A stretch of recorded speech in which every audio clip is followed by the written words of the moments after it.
ऐसे ही करते करते 3 साल मेरे ग्रेजुएशन के निकल गए और मैंने क्या देखा, मेरी सारी फ्रेंड्स पास हो गई और मैं फेल। अब मेरे साथ क्या हुआ, अब फेल इन द सेंस मेरी एक री थी मैथ्स में।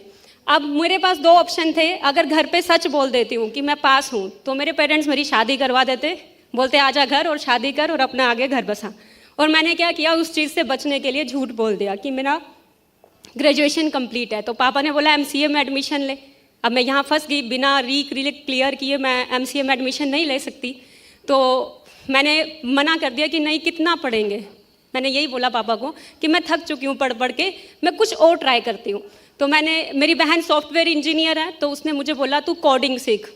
और मैं सच बताऊँ, मैंने कंप्यूटर साइंस से ही अपना ग्रेजुएशन किया है और कोडिंग सीखने गई, वो भी मुझे नहीं आई। मेरे ख्याल से यहाँ पे कोई सॉफ्टवेयर डेवलपर है, कोई लड़की है, होगी, हाँ है, उनको पता है कि कितना कोडिंग का कितना प्रेशर होता है। तो मुझे नहीं आया। फिर उसने बोला ठीक है तू वेब डिज़ाइनिंग कर ले। तो मैंने वेब डिज़ाइनिंग में अपना करियर शुरू किया।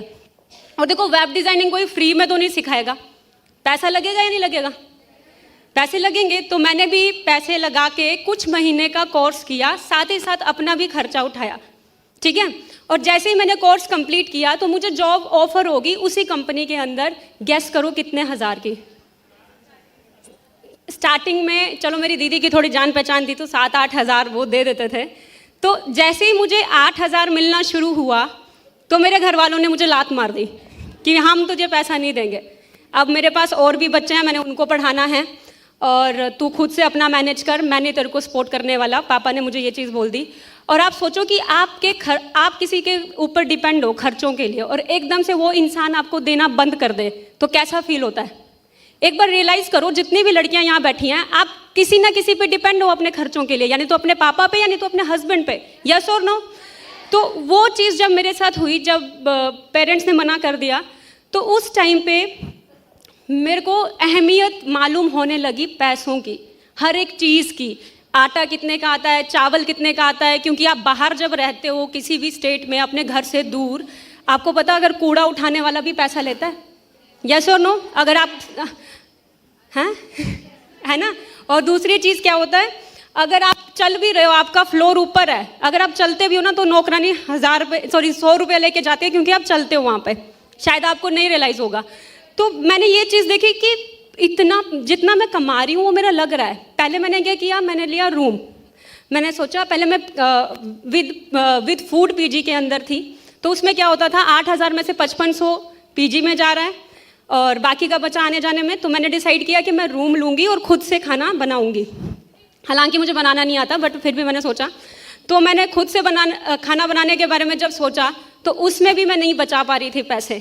तो एक चीज़ समझ आ गई कि पैसे बचेंगे नहीं 8,000 में, मुझे पैसे कमाना बढ़ाना पड़ेगा। मुझे पैसे कमाने या कहीं ना कहीं और भी मुझे कुछ चाहिए। तो मुझे था कि मैं कुछ अलग करूं, लेकिन हमारे पास कुछ भी ऑप्शंस नहीं होते। और कितने लोगों को फॉरएवर बाई चांस मिली है? बहुत सारे लोगों को मिली है बाई चांस, राइट। आपको मालूम है मुझे फॉरएवर 3 टाइम मिली है।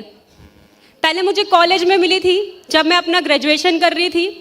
तो उस टाइम पे मैं बहुत क्यूरियस हुई, लोगों की कारें आ रही हैं, लोगों के चेक्स हैं, मैं बहुत एक्साइटेड हुई। लेकिन हमारे आसपास के एनवायरनमेंट में जो लोग होते हैं ना, वो नेगेटिव करते हैं। आप में से कितने लोगों को किया ना? मुझे भी नेगेटिव कर दिया, अरे फेक है, ये झूठ है, झूठी कारें दिखाते हैं, ये सब कुछ नहीं होता, तू फंस मत जा, बेकार लोग हैं। तो मैं वही चीज़ मेरे माइंड में बैठ गई, तो मुझे था कि ये फेक है। और सेकेंड टाइम मुझे फॉरएवर आई जब मैं इंटर्नशिप कर रही थी। तो वहाँ पे भी अगेन मुझे एक कार्ड मिला फॉरएवर लिविंग प्रोडक्ट का। तो मैंने यही बोला, अच्छा वही प्रोडक्ट बेचने वाला काम? मैं बोली नहीं, मैं नहीं करूँगी, ठीक है। फिर थर्ड टाइम मुझे फॉरएवर मिली इंस्टाग्राम पे। कितने लोगों को फॉरएवर इंस्टाग्राम पे मिली है? बहुत सारे लोगों को मिली, मुझे भी। और पता किसको देखा मैंने? अपनी फ्रेंड को। चलो अभी तो हम इनकम नहीं रिवील करते हैं, लेकिन कुछ टाइम पहले लोग अपने स्टेटस पे चेक्स लगाते थे, ठीक है। तो उसके चेक्स को देख के मुझे अंदर क्या हुआ, यार ये कैसे इतने चेक्स ले रही है। बोलते ना, दोस्त फेल हो जाए तो गम नहीं लगता, लेकिन दोस्त आपसे आगे चला जाए तो बहुत बड़ा गम लगता है ना। तो सेम ऐसे ही मेरे साथ हुआ। तो मैंने सोचा तू कर क्या रही है, मुझे भी बता कैसे तुझे पे आउट्स आ रहे हैं। तो उसने बोला हेल्थ का काम है, लोगों को गाइड करना है बस, ठीक है। तो उसने ये चीज़ मुझे बोली। तो फिर मैंने भी सोचा चलो मैं भी एक बार ट्राई करती हूँ। तो मैं भी जब ऑफिस गई और जैसे ही मैं ऑफिस गई तो मैंने देखा बहुत सारे लोगों की भीड़। अब मोहाली आरडीओ से कोई है यहाँ पे? यस, बहुत सारी लड़कियाँ मोहाली आरडीओ से आई हैं। तो इतनी ज़्यादा भीड़ थी और वो भीड़ देख के मुझे लगा ये सब इंटरव्यू देने आए हैं और मुझे नहीं पता था अब तक कि ये फॉरएवर है। लेकिन जैसे ही मैं ऊपर ऑफिस की तरफ दिखी तो वहाँ पे लिखा था फॉरएवर लिविंग प्रोडक्ट और मुझे लगा मैं अगेन वहीं आ गई। ठीक है, तो अब मुझे समझ नहीं आ रहा था मैं उसको क्या बोलूँ, कि मैं वापस जाऊँ या मैं अंदर चले जाऊँ। तो मैंने डिसाइड किया चल इतनी दूर आ ही गई हूँ तो एक बार देख लेती हूँ। ठीक है, तो मैं अंदर जाके फॉरएवर के मार्केटिंग प्लान को देखी, मैं पूरे कॉन्सेप्ट को समझी। पहले तो मुझे लग रहा था फेक, शायद आप में से बहुत सारे लोगों ने फर्स्ट टाइम देखा होगा तो सबको फेक लगता है ना। और उन्होंने मुझे बोला गूगल पे सर्च कर तो तू देख वर्ल्ड बेस्ट बिजनेस अपॉर्चुनिटी आता है। तो मैंने वहाँ पे सर्च किया बैठे बैठे, तो मुझे लगा इन्होंने मेरे फ़ोन को हैक तो नहीं कर लिया, ऐसे कैसे फॉरएवर बेस्ट आ रहा है। तो मैं उस टाइम पे तो क्यूरियस हो गई, लेकिन अपने ऑफिस में जाके मैं बार बार फॉरएवर के बारे में रिसर्च करती रही और कई दिनों तक मेरी नींद ही गायब थी। आप में से किसी के साथ ऐसा हुआ है? मैं रात को बैठे बैठे जितनी भी फॉरएवर की टेस्टिमोनियल्स थी ना यूट्यूब के ऊपर, मैंने हर एक टेस्टिमनी को देखा है। आप लोगों ने देखा ना? और जब देखा तो मैंने डिसाइड किया मुझे अपना फॉरएवर कंटिन्यू करना है। देखो बहुत सारी लड़कियां बोलती हैं कि फॉरएवर मैंने क्यों करा, मैं आपको बता देती हूँ। देखो फॉरएवर आपकी 99% प्रॉब्लम का सॉल्यूशन है पैसा, राइट? आपके घरों में छोटी मोटी लड़ाइयाँ होती हैं पैसों की वजह से, आप अपने बच्चों की ख्वाहिशें नहीं पूरे कर पा रहे हो, पैसे नहीं है इसलिए, राइट? तो आप समझो कि फॉरएवर आपको मौका दे रही है पैसा कमाने का, और ऐसा मौका जितनी आप मेहनत करोगे उतना आप कमाओगे। आप अपना चेक खुद यहाँ पे डिसाइड करते हो। ठीक है, सेकेंड चीज, फॉरएवर को एज अ करियर लेके चलो। चैलेंजेस फेस करते हैं, कौन कौन से चैलेंजेस मैं आपको बताती हूँ। Number 1, self doubt. कितने लोगों के दिमाग में आता है? एंड डर लगता है, मैं कर पाऊंगी या नहीं कर पाऊंगी। जब हमें चैलेंजेस आते हैं हम लोग डरते हैं, हमें लगता है ये मेरे बस का नहीं है, या हमें लगता है मेरी किस्मत में ये नहीं है। बहुत से लोग सुनते हैं ना इस चीज़ को, सोचते हैं, और ये सबके मन में आता है और मेरे मन में भी आता था। बट मैं इस चीज़ के लिए, अगर आपके पास डायरी पेन है तो नोट कर लो। अगर आपको अपने सेल्फ डाउट को किल करना है तो आप लाइफ टाइम इस चीज़ को याद रखना। देखो हर चीज़ की शुरुआत है बिलीव से। आपको विश्वास करना सीखना पड़ेगा। आपको खुद पे विश्वास करना है, आपको अपने बिजनेस पे विश्वास करना है, अपने प्रोडक्ट पे विश्वास करना है, आपको अपने अपलाइन पे विश्वास करना है, आपको अपने सिस्टम पे विश्वास करना है और अपने हार्डवर्क पे विश्वास करना है। समझ में आ रहा है? अगर आप विश्वास नहीं कर रहे हो तो आप कभी भी ग्रो नहीं कर पाओगे। ठीक है। एंड सेकेंड चीज़, लोग बोलते हैं कि मैम प्रोस्पेक्ट नो बोलते हैं, मैम कोई ज्वाइन नहीं होता, सब ना बोलते हैं, कोई ज्वाइन नहीं हो रहा, मेरा बिजनेस नहीं चलेगा। तुम इतना नो नो नो बोलते हो कि मैनिफेस्ट कर करके तुम्हें प्रोस्पेक्ट भी वही मिलते हैं जो नो ही बोलते हैं, क्योंकि तुमने रूटीन में डाल दिया वो no no no no no no. क्यों? आप बोलो ना, नो को मैं यस में कैसे कन्वर्ट करूं? मुझे नो को यस में कन्वर्ट करना सीखना है। करोगे ना सभी? नो को यस में कन्वर्ट करना है आप लोगों ने। ये एटीट्यूड अपना रखो। ये मत देखो कि नो मैम नहीं बन रहा, नहीं हो रहा, रोते रहते हैं। रोने से बिजनेस नहीं चलता है। बिजनेस आपकी स्किल्स से चलेगा और आपको अपनी स्किल्स खुद डेवलप करनी पड़ेगी, वो खुद आपको सीखनी पड़ेगी। नेक्स्ट चीज लिखना, फॉरएवर के अंदर लोग गिव अप क्यों करते हैं, मैं आपको बताती हूँ। आप में से बहुत सारे लोग आज वुमेन कॉन्क्लेव के अंदर आए हो, शायद नेक्स्ट वुमेन कॉन्क्लेव के अंदर बहुत कम लोग होंगे जो गिव अप करके बैठ जाएंगे। पता क्यों? Number 1 point, wrong expectation. हम लोग 24 आवर्स में से सिर्फ 2 घंटा फॉरएवर करते हैं, और वो भी करते नहीं है, सोचते हैं। बाकी के 23 आवर्स दुनिया भर के काम। फिर हम एक्सपेक्ट कर रहे हैं कि फॉरएवर मुझे ग्रो करेगी, फॉरएवर मेरी लाइफ चेंज करेगी। कैसे करेगी? अब 24 आवर्स में से सिर्फ 2 घंटा बिजनेस को दे रहे हो, वो भी सोचते हुए। तो आप खुद से पूछो, क्या मैं डिजर्व करती हूँ कामयाब होना? आप अपलाइन को आके बोल देते हो कि क्या मेरा तो कुछ बन नहीं रहा, या बोल देते हो मेरी टीम खराब है। टीम खराब नहीं है, आपको खुद के अंदर काम करना है। रॉन्ग एक्सपेक्टेशन के साथ काम मत करो। अगर आप टाइम दोगे तो बिजनेस ऑटोमेटिकली ग्रो करेगा। जब दे ही नहीं रहे हो टाइम तो बिजनेस कैसे ग्रो करेगा? ठीक है। And second point, lack of patience. देखो हर चीज का प्रोसेस होता है। अगर आप खेतों में बीज बोते हो उसका भी प्रोसेस होता है, 6 महीने बाद फसल बनना। यस और नो? हर चीज की प्रोसेस है। तो सक्सेस का भी एक प्रोसेस है। आज आपने शुरू किया, कल आप बन गए, ये नहीं हो सकता। ये कैसे होगा आप बताओ? हो सकता है क्या? बच्चा भी 9 महीने पेट में रहने के बाद एक पूरी प्रोसेस से होके ही बाहर आता है, फिर वो दुनिया देखता है। तो सेम सक्सेस का भी प्रोसेस है, आपको पेशेंस डेवलप करके बिजनेस करना पड़ेगा। करोगे ना सभी? ठीक है, अगला पॉइंट लिख लो, इनकंसिस्टेंट एफर्ट्स। आप काम शुरू करते हो, 2 दिन काम करते हो, 10 दिन गायब रहते हो, फिर सोचते हो मेरा बिजनेस बढ़ेगा।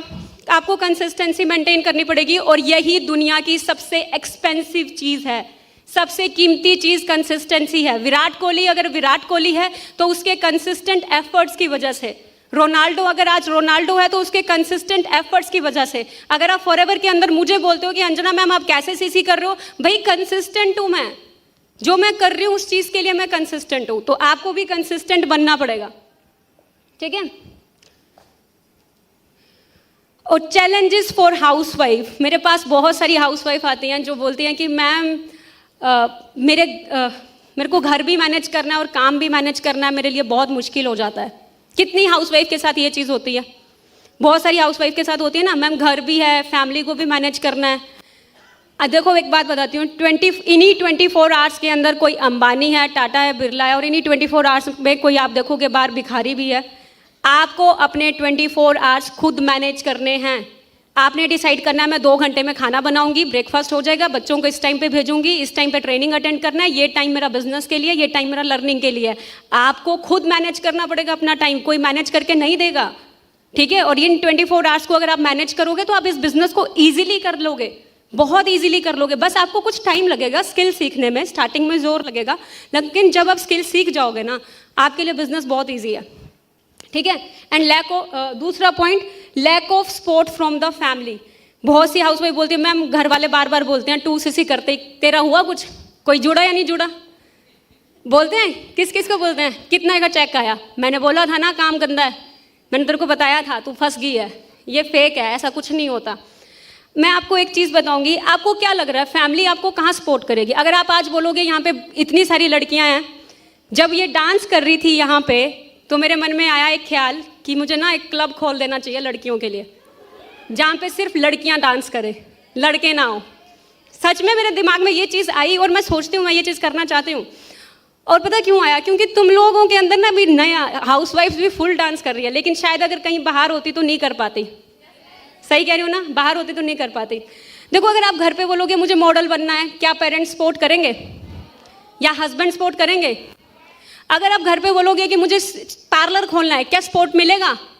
नहीं मिलेगा। आप कुछ भी बोलोगे मुझे एक्ट्रेस बनना है, मुझे बिजनेस वूमेन बनना है, कोई सपोर्ट नहीं करने वाला। आपको खुद ही अपने आप को सपोर्ट करना है। आप किसी की उम्मीद क्यों कर रहे हो कि मेरी फैमिली मुझे पुश करेगी?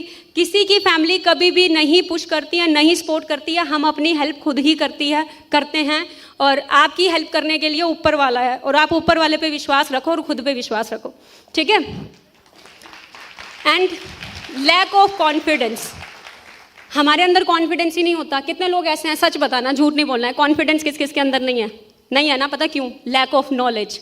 अगर आपके अंदर नॉलेज है तो आपको कॉन्फिडेंस की कमी आएगी ही नहीं, ठीक है। तो आपको नॉलेज किस चीज़ के लिए नहीं है? अपने कंपनी के बारे में नॉलेज लो, अपने प्रोडक्ट्स के बारे में नॉलेज लो, अपने मार्केटिंग प्लान के बारे में नॉलेज लो। दुनिया का बेस्ट मार्केटिंग प्लान है, दुनिया के बेस्ट प्रोडक्ट्स आपके घर आए हैं, आप उनको यूज़ करो, आपका कॉन्फिडेंस अपने आप बढ़ जाएगा। आप में से बहुत सारे लोग हैं जो एक बार 2 सीसी किए, दोबारा फॉरएवर के प्रोडक्ट ही नहीं यूज़ किए। कहाँ से आपका बिजनेस चलेगा? आप अपने रोजमर्रा की लाइफ में फॉरएवर के प्रोडक्ट यूज़ करो। आपकी फैमिली में कोई आ रहा है तो आप उसको ड्रिंक ऑफर करो, नेक्टर ऑफर करो। आपके वॉशरूम में कोई जाए तो दिखे टूथ जेल है, आपके वॉशरूम में जाए तो दिखे साबुन किस चीज़ का है? फॉरएवर का है। तभी मैं मानूंगी आप फॉरएवर कर रहे हो।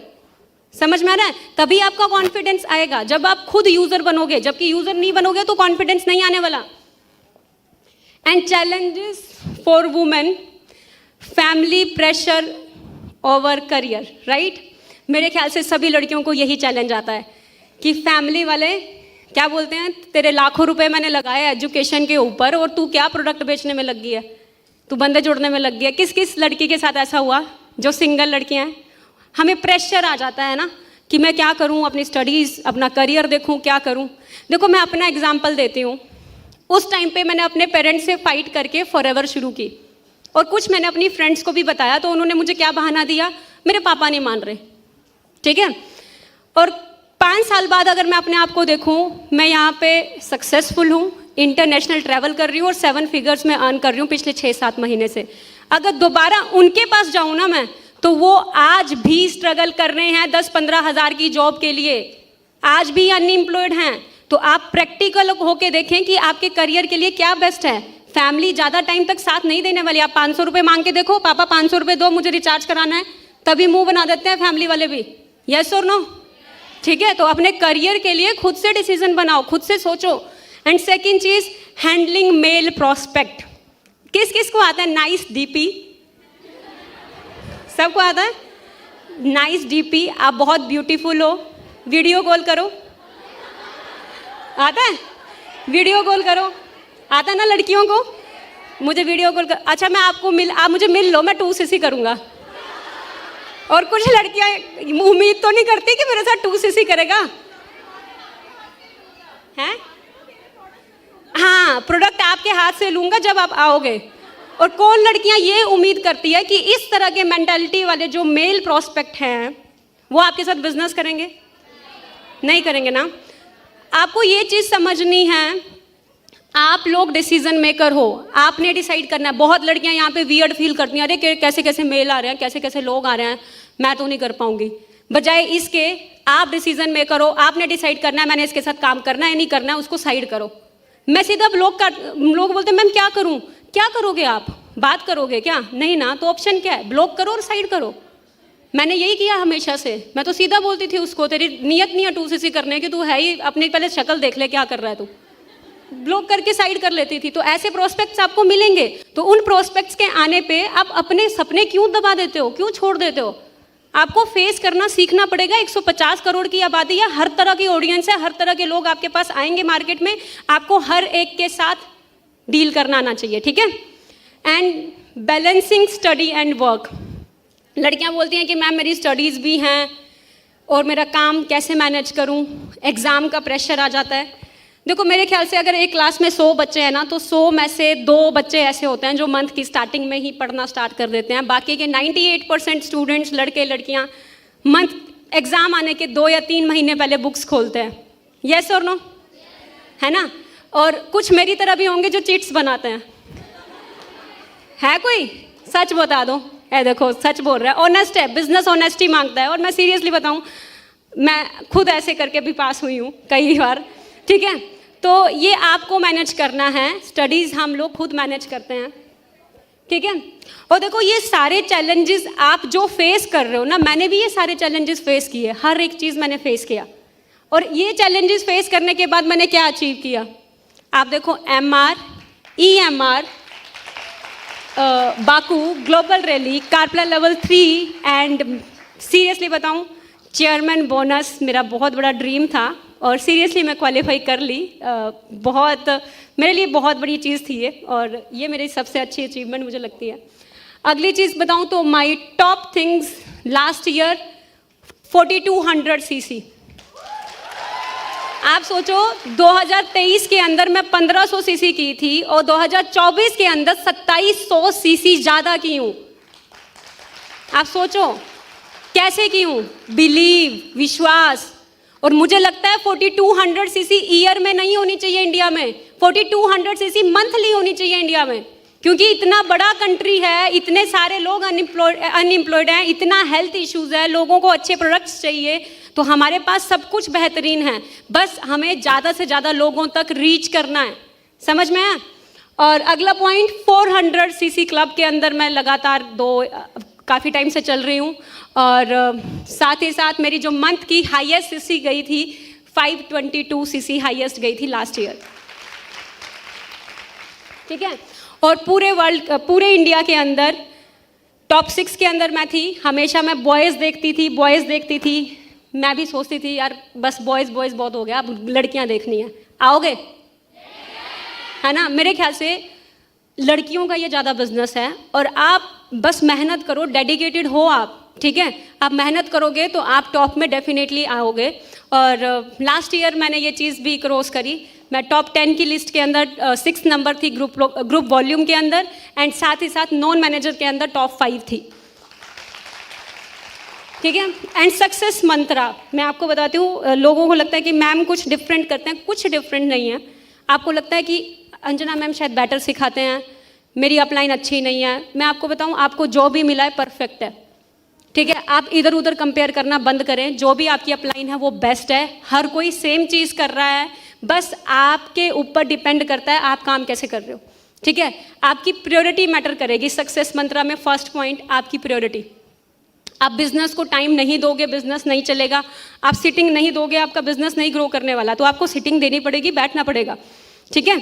और बिजनेस को इंजॉय करो, जैसे डांस को इंजॉय कर रहे थे यहाँ पे, इंजॉय करो ऐसे ही। आप तो फुल नाच रहे हो, फुल मगन हो नाचने में। बहुत अच्छा डांस कर रही थी हाउस वाइफ्स, मैं देख के सोच रही थी कितना मन करता है आपका नाचने का, इंजॉय करने का। तो आप करो ना वैसे ही बिजनेस को, ठीक है। और बिजनेस को अपनी हैबिट बनाओ, बिजनेस को अपना कंफर्ट जोन बनाओ कि मुझे बिजनेस करने में ही मजा आता है, मुझे ट्रेनिंग लगाने में मजा आता है, मुझे लोगों को बिजनेस दिखाने में मजा आता है, मुझे मजा आता है, लोग मुझे ना करते हैं। समझ में आ गया, ठीक है। और अगला पॉइंट डिसिप्लिन, ये बहुत इंपॉर्टेंट चीज़ है। देखो मेरे पापा आर्मी रिटायर्ड है और ये चीज़ मैंने बचपन से सीख ली है। हमारे घर में उठते ही सबसे पहले बेड बनना चाहिए और डिसिप्लिन हमें बचपन से ही सिखा दिया गया है। और अगर डिसिप्लिन बहुत मैटर करेगा आपकी लाइफ के अंदर। अगर आप किसी चीज़ को लेकर डिसिप्लिन में नहीं हो तो आप कुछ भी बड़ा नहीं अचीव कर सकते। आपको अपनी लाइफ में डिसिप्लिन बनाना स्टार्ट करें। अपने 24 आवर्स में अपना टाइम रखें कि मैंने इतने घंटे देने ही देने हैं, चाहे जो मर्जी हो जाए, ठीक है। आप ये नहीं शादियाँ आ गई, शादियों पे जा रही हूँ, मैम आज तो शादी है मैं बिजी हूँ, मैम आज तो मेरे बच्चे का बर्थडे मैं बिजी हूँ। कुछ भी हो, लेकिन अपना टाइम मैनेज करो और अपने बिजनेस को प्रायोरिटी दो, डिसिप्लिन के साथ काम करो, ठीक है। अगर आज किसी को भी आप टॉप में देखते हो ना तो उसके में सीक्रेट यही है, priority and discipline. And next point consistency. Same जो आप कर रहे हो वही हम कर रहे हैं, बस हम कंसिस्टेंटली काफ़ी सालों से कर रहे हैं, इसलिए ग्रोथ आप लोगों को दिख रही है। अगर आप लोग भी करने लग जाओगे आप भी ग्रो कर जाओगे, ठीक है।